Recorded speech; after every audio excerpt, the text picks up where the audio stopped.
Fringe चौड़ाई का व्यंजक।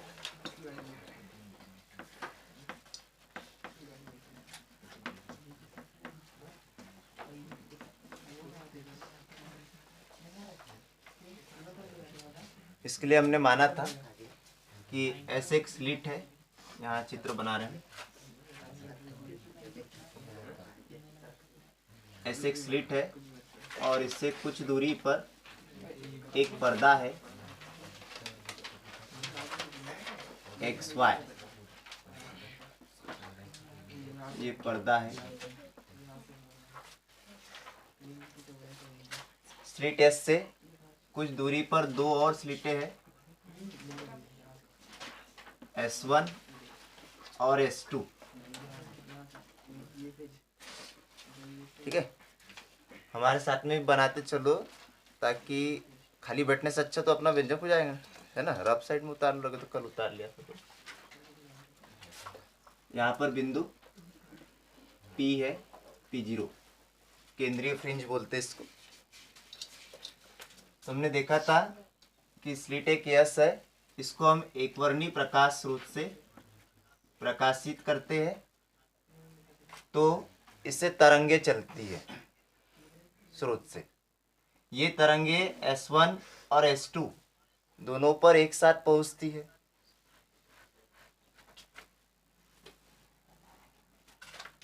अर्थात हम कह सकते हैं कि S1 और S2 पर तरंगे जो है वो समान कला में है। ऐसे ही S1 S2 से भी तरंगे निकलती है। बात अगर P0 बिंदु की बात करें तो P0 इस प्रकार है कि S1 P0 बराबर है S2 P0, मतलब बिंदु P0 के लिए भी तरंगे समान कला में है। अब हम बिंदु P0 से y दूरी पर पर्दे पर एक बिंदु हम P मान लेते हैं। ठीक है, इसे ऊपर भी ले सकते हैं। एक बिंदु P मान लेते हैं, ये दूरी इसकी y है, P0 का मान। अब यहाँ से तरंगे पहुंचेंगी, S1 से तरंगे पहुंचेंगी P पर, तो S1P दूरी चलेंगी वो। ऐसे ही S2 से तरंगे पहुंचेंगी P पर, तो S2P दूरी चलेंगी वो।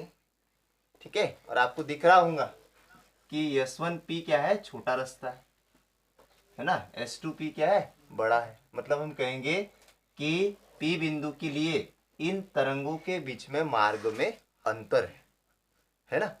तो मार्ग अंतर ज्ञात करने के लिए हम क्या करेंगे, जितना S1P है उतना S2P में से एक भाग ले लेंगे।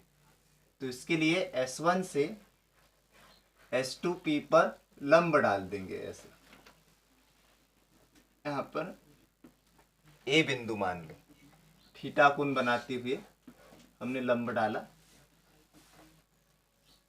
अब ये दोनों बराबर हो तो मार्ग में अंतर कितना हो गया, S2A, मतलब ये दोनों तरंगे समान होगी। S2A तरंग को ज्यादा रास्ता तय करना पड़ता है, मार्ग में अंतर कितना है, S2A। दोनों स्लिटों से पर्दे के बीच की दूरी कितनी है, D है, और दोनों स्लिटों के बीच की दूरी 2D है, ये हमने माना था। ठीक है, ये हमको चित्र बनाते आना चाहिए। थ्योरी कैसे लिखना है अपने को फ्रिंज चौड़ाई के व्यंजक में, कि चित्र में S एक स्लिट है, इसे एकवर्णी प्रकाश स्रोत से प्रकाशित किया गया है। इससे कुछ दूरी पर S1 और S2 दो स्लिटें इस प्रकार है कि SS1 बराबर SS2। स्रोत S से चलने वाली तरंगे स्लिट S1 और S2 पर एक साथ पहुंचती है, अर्थात S1 और S2 पर तरंगे समान कला में है। दोनों स्लिटों से कुछ दूरी पर एक पर्दा XY है, इस पर P0 बिंदु इस प्रकार है कि S1 P0 बराबर S2 P0, अर्थात बिंदु P0 के लिए S1 और S2 से चलने वाली तरंगों के मध्य मार्ग अंतर 0 होगा। अब यदि हम P0 से y दूरी पर एक बिंदु P ले और इसके लिए मार्ग अंतर देखें तो हमको पता चल रहा है कि बिंदु P के लिए S1 और S2 से चलने वाली तरंगों के बीच में मार्ग अंतर होगा। ठीक है, उसे ज्ञात करने के लिए हम क्या करते, S1 से S2P पर S1A लंब डालते हैं। माना दोनों स्लिटों के बीच की दूरी मतलब S1 S2 बराबरी से कितना 2D है। स्लिटों से पर्दे की दूरी, इसको क्या नाम दे तो यहाँ पे O और ये P0, OP0 बराबरी से कैपिटल D है। स्लिटों से, ये दोनों स्लिटों से पर्दे की दूरी D है। PP0 का मान P0 बराबरी से Y है। ठीक है, ये अपन ने चित्र में देख के लिखा।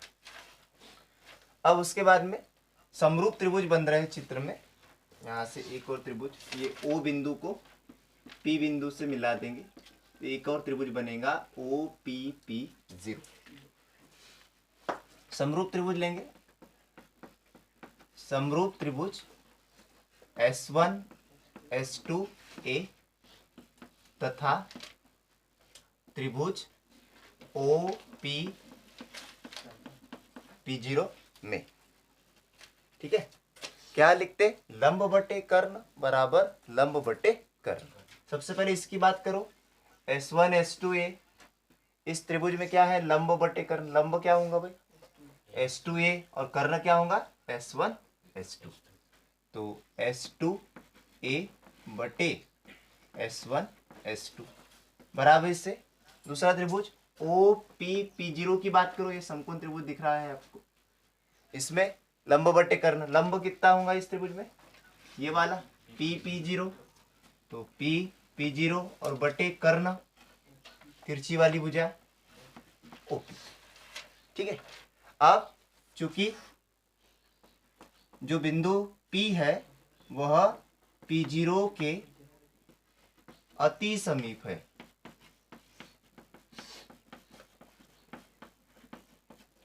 ये जो बिंदु दोनों स्लिटें पास पास में है और P बिंदु P0 के क्या है, अति समीप है, तो हम OP को OP0 के लगभग बराबर लिख सकते हैं। मतलब तब हम OP बराबर लिख सकते OP0 है ना। और OP0 का मान क्या है भाई D, इसी के बराबर अपन D भी लिख सकते बराबरी से। अब इसे मान रखते अपन, हाँ S2A जैसा का वैसा मार्ग अंतर है S2A बटे S1 S2 का मान 2D बराबरी से PP0 का मान PP0 का मान Y है ना, और बटे OP का मान D, ये लिख दिया अपन ने D। S2A का मान निकालो, तिर्य गुणा करते तो ये 2D का क्या कर दो पक्षांश, तो इधर भागित में है तो इधर क्या हो जाएंगे गुणित में, ये ऐसा आ जाएंगे S2A बराबरी से आएगा Y/D गुणित 2D। मार्ग अंतर को अपन डेल से दर्शाते तो यहाँ डेल भी लिख सकते अपन, मार्ग अंतर या उसको बोलते हैं पथांतर, दोनों बात एक है। पथांतर डेल बराबरी से Y गुणित 2D और बटे D, यह आ गया अपना तरंगों के बीच में मार्ग में अंतर। फिर उसके बाद में हम दो कंडीशन लगाएंगे, संपोषी और विनाशी, अधिकतम तीव्रता के लिए और विनाशी मतलब न्यूनतम तीव्रता के लिए। तो सबसे पहले अधिकतम तीव्रता के लिए हमको पता है दीप्त फ्रिंजों पर जो तीव्रता होती है वो अधिकतम होती है। अधिकतम तीव्रता के लिए पथांतर डेल का मान क्या होता है n लैम्डा होता है ना। देखो जितनी बार करोगे व्यंजक आपको 12 फिर सरल लगने लगेगा। पथांतर डेल और से हो गया n लैम्डा, यहाँ पे रख दो मान, डेल की जगह क्या आ जाएगा n लैम्डा बराबर से बाकी जैसा का वैसा y इंटू 2D बटे D। यहाँ से किसका मान निकालना है अपने को y का, तिर्यक गुना कर दो पहले D का, ऐसा n लैम्डा D बराबरी से y इंटू 2D। फिर 2D का क्या कर दो पक्षांतर, तो y बराबरी से n लैम्डा D और बटे 2D। गड़बड़ तो नहीं होगा, हाँ यहाँ कैपिटल D है ना भाई, यहाँ कैपिटल D है। ये आ गया दीप्त फ्रिंज के लिए विस्थापन। चाहो तो यहीं पे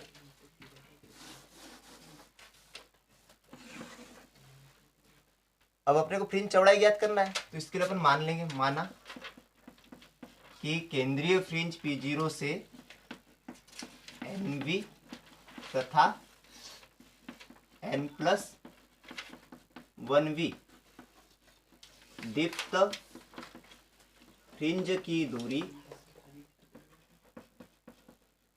ठीक है, अधिकत्व वाला बाद में करेंगे। अपन ने मान लिया कि केंद्रीय फ्रिंज से NV और उसके बाद में क्या आएगा, N के बाद में N+1V दीप्त फ्रिंज की दूरी कितनी है, YN है तथा YN+1 है।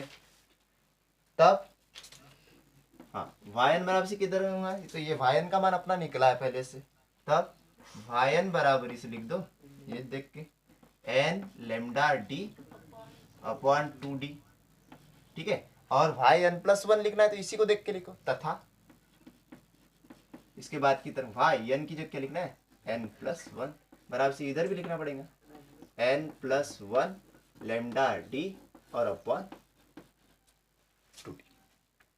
अब अपने को फ्रिंज चौड़ाई ज्ञात करना है। फ्रिंज चौड़ाई किसे कहते हैं, दो क्रमागत दीप्त फ्रिंजों के बीच की दूरी या दीप्त फ्रिंजों के बीच की दूरी को फ्रिंज चौड़ाई कहते हैं। अतः दो क्रमागत दीप्त फ्रिंजों के बीच की दूरी, अतः दो क्रमागत दीप्त फ्रिंजों के बीच की दूरी, उसको अपन फ्रिंज चौड़ाई कहते हैं, बीटा से दर्शाएंगे। बराबरी से दूरी निकालना है इन दोनों के बीच की, तो इस बाद में से पहले वाले विस्थापन को घटा देंगे, YN+1 माइनस y। मान रखो YN+1 का मान यहाँ से लिखेंगे N+1 lambda d upon 2d minus YN का मान यहाँ से लिख दो n लैम्डा d और अपॉन 2d। एलसीएम ले लो भाई, बीटा बराबरी से दोनों का एलसीएम वही आएगा, कितना आएगा 2d, और ऊपर वाला जैसा का वैसा उतार लो, N+1 लैम्डा d ये ऊपर वाला, फिर माइनस n लैम्डा। अगले स्टेप क्या करना है, कोष्टक खोल दो, यहाँ पे ये लैम्डा d बाहर है ना, इसका अंदर क्या कर दो, गुणा कर दो। n में करेंगे तो n लैम्डा d प्लस 1 में करेंगे तो कितना चाहेगा लैम्डा d, और उसके बाद क्या लिख दो माइनस n लैम्डा d और बटे क्या हो गया n लैम्डा d से minus n lambda d cancel हो गया, बचा वाला लिख दो, क्या बचा भाई, बीटा बराबरी से बचा लैम्डा d अपॉन 2d। ये आ गया फ्रिंज चौड़ाई का व्यंजक। किसके लिए आया है, दीप्त फ्रिंजों के लिए, ठीक है। दीप्त फ्रिंजों के लिए डेल का मान क्या होता है, n लैम्डा होता है। बिल्कुल सेम ऐसे ही अब इसको देख के अपन अदीप्त फ्रिंज के लिए करेंगे।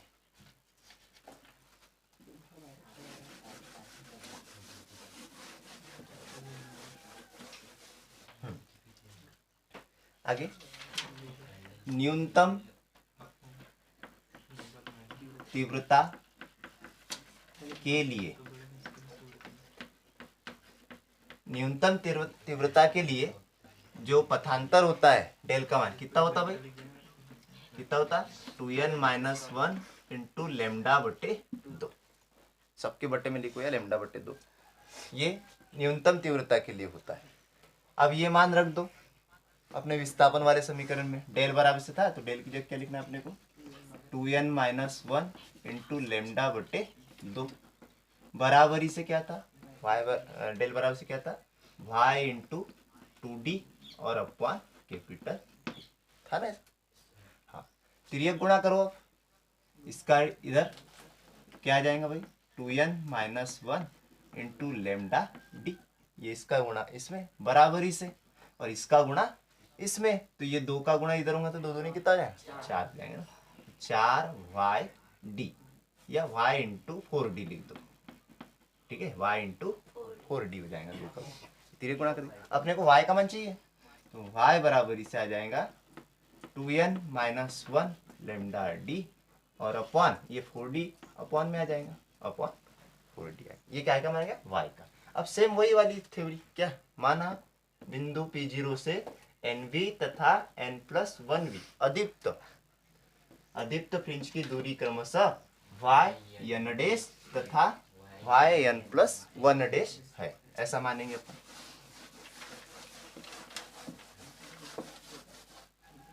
आगे माना केंद्रीय फ्रिंज P0 से NV तथा N+1V अदीप्त फ्रिंजों की दूरियां क्रमशः YN डैश तथा YN+1 डैश है, ऐसे मान लो। लिख दो YN डैश का मान अपने पास पहले से अदीप्त फ्रिंज के लिए इतना होता है विस्थापन, YN डैश बराबरी से यहाँ से देख के लिख लेते हैं 2n-1 इंटू लेमडा डी और अपॉन कितना 4, ठीक है। तथा अब अपने को लिखना है YN+1 तो बराबर से इसी को देख के लिखते, बस n की जगह क्या होना चाहिए N+1, तो यहाँ तो लिखा बराबर से। अब यहाँ देखो 2n, यहाँ n की जगह N+1 लिखना है तो उसको कोष्टक में लिखना पड़ेगा, है ना, इसलिए इसको बड़े कोष्टक में लिख दो। ऐसे बड़े कोष्टक में 2 लिखो पहले, है ना, फिर n की जगह क्या लिखा हमने N+1 लिखा, फिर उसके बाद -1 लिखो, कोष्टक बंद करो, ठीक है, और उसके बाहर लेमडा डी और अपॉन 4d, ऐसे लिखते हैं। थोड़ा सा सरल कर लो इसको, YN+1 डैश बराबरी से 2 का अंदर गुणा, है ना, तो क्या हो जाएगा भाई 2n+2, 1 में भी करेंगे, और -1 उसके बाद, और उसके बाद लेमडा डी और अपॉन 4d बराबरी से हल करो। देखो यार 2n+2 -1, 2 ऋण 1 कितना बचा, 1 बचा, तो ये बचेगा 2n+1 और इंटू लेमडा डी और अपॉन 4d, ये आ गया YN+1 डैश का मान। इसको थोड़ा सरल कर लिया अपने। अब फ्रिंज चौड़ाई निकालना है, अतः 2 क्रमागत अदीप्त फ्रिंजों के बीच की दूरी, या उसको क्या बोलते हैं फ्रिंज चौड़ाई। अतः 2 क्रमागत अदीप्त फ्रिंजों के बीच की दूरी बीटा बराबरी से बाद के विस्थापन में से पहले की दूरी घटा देंगे, YN+1 dash minus YN dash, मान रख देंगे। बीटा बराबरी से ये निकाला है अपन ने मान 2n+1 lambda D upon 4d और माइनस YN डैश का मान ये 2n-1 लेमडा डी और अपॉन 4। यहाँ पे भी सेम कंडीशन लघुत्तम लेके हल करेंगे।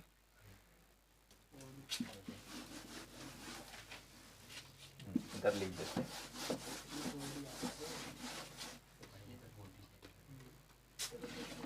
बीटा बराबरी से एलसीएम लेंगे 4d आएगा, ठीक है, और ऊपर वाला जैसा का वैसा लिख दो 2n+1 into lambda D minus 2n-1 और इंटू लेमडा डी। अब क्या करना है, कोष्टक खोल दो, गणित के सवाल जैसा है, कोष्टक खोल दो, तो 2n लेमडा डी +1 में करेंगे तो लेमडा डी माइनस, ऐसे ही लेमडा डी का इधर गुणा करो तो 2n लेमडा डी और ये माइनस माइनस क्या हो जाएगा प्लस लेमडा डी और बट्टे 4d। 2n lambda D minus 2n lambda D cancel हो गया, और ये जो बचा lambda D plus lambda D जुड़ जाएगा, कितना हो जाएगा 2 लेमडा डी। बीटा बराबर से 2 लेमडा डी और अपॉन 4d। 2 से 4 कट गया था 2 बार, तो कितना बच गया भाई, बीटा बराबरी से लेमडा डी और अपॉन 2d। ये अदीप्त फ्रिंजों के लिए फ्रिंज चौड़ाई आई। तो हमने देखो दीप्त फ्रिंजों के लिए भी वही आया और अदीप्त फ्रिंजों के लिए भी वही आया। मतलब हम कह सकते हैं कि 2 क्रमागत दीप्त तथा अदीप्त फ्रिंजों के लिए फ्रिंज चौड़ाई का मान क्या होता है, समान होता है। ये पता चला ना अपने को, फ्रिंज चौड़ाई का मान दीप्त फ्रिंजों के लिए और अदीप्त फ्रिंजों के लिए एक जैसा होता है, समान होता है। फिर अपन ने इसमें एक देखा था कि फ्रिंज चौड़ाई को प्रभावित करने वाले कारक, तो उसके लिए हमको ये पता होना चाहिए कि ये 3 चीजें क्या है। लेमडा क्या बोलते हैं इसको, प्रकाश की तरंगदैर्घ्य, है ना। तो सबसे पहला कारक यही हुआ कि फ्रिंज चौड़ाई का मान प्रकाश की तरंग दैर्घ्य के अनुक्रमानुपाती होता है। ठीक है, अब आपको पता है इसका मतलब क्या हुआ कि जिस प्रकाश की तरंग दैर्घ्य ज्यादा होंगी उसके लिए फ्रिंज चौड़ाई क्या होंगी, अधिक होंगी, है ना, प्रोपोर्शनल है। तो किसकी तरंग दैर्घ्य ज्यादा होती है, सबसे कौन से प्रकाश की तरंग दैर्घ्य ज्यादा होती है, लाल रंग के प्रकाश की, है ना। तो हम कहेंगे कि लाल रंग के प्रकाश के लिए फ्रिंज चौड़ाई ज्यादा होंगी और बैगनी रंग के लिए कम। मतलब ये ऐसा, लैम्डा रेड बड़ा होता है लैम्डा वायलेट, है ना, तो इसलिए बीटा रेड बड़ा होगा बीटा वायलेट। ठीक है, ये शब्दों में क्या लिखा हमने कि लाल रंग की तरंग दैर्घ्य बैगनी रंग की तरंग दैर्घ्य से अधिक होती है, इसलिए लाल रंग के लिए फ्रिंज चौड़ाई अधिक होती है और बैगनी रंग के लिए क्या होती है, कम। दूसरा कारक ये कैपिटल डी, क्या बोलते हैं इसको, beta proportional to D. Capital D को क्या बोलते हैं, क्या बोलते हैं, कल पढ़ा था ना हमने, हाँ, स्लिटों से पर्दे की दूरी। स्लिटों से पर्दे की दूरी जितनी अधिक होंगी फ्रिंज चौड़ाई उतनी ही अधिक होती है। देखो अपने शब्दों में लिखना है, अपने ये ऐसा भी लिख सकते हैं या ऐसा भी लिख सकते हैं, फ्रिंज चौड़ाई का मान स्लिटों से पर्दे की दूरी के अनुक्रमानुपाती होता है। बात समझ में, दो हो गए। तीसरा कारक बीटा प्रोपोर्शनल, ये 1/2D बटे में है ना, इसलिए 1/2D, मतलब 2D क्या है भाई, दोनों स्लिटों के बीच की दूरी जितनी कम होंगी फ्रिंज चौड़ाई उतनी ही क्या होंगी, अधिक होंगी। तो ये भी कई बार पूछा जाता है, फ्रिंज चौड़ाई को प्रभावित करने वाले कारक लिखिए, तो ये हमको आना चाहिए भाई। 3 कारक होते हैं। सबसे पहला प्रकाश की तरंग दैर्घ्य के अनुक्रमानुपाती होता है, दोनों स्लिटों से पर्दे की दूरी के अनुक्रमानुपाती होती है और दोनों स्लिटों के बीच की दूरी के व्युत्क्रमानुपाती होती है। ठीक है, तो ये फ्रिंज चौड़ाई को प्रभावित करने वाले कारक हो गए। ये कल अपन ने पढ़ा था, एक बार फिर से इसलिए बताया क्योंकि इम्पोर्टेंट टॉपिक है, इसमें से एक न एक प्रश्न बनता है। ठीक है, ऐसे घर पे बार बार आप करके देखा करो, तब जाके समझ में आएगा। चलो आगे वाला देखते अपन।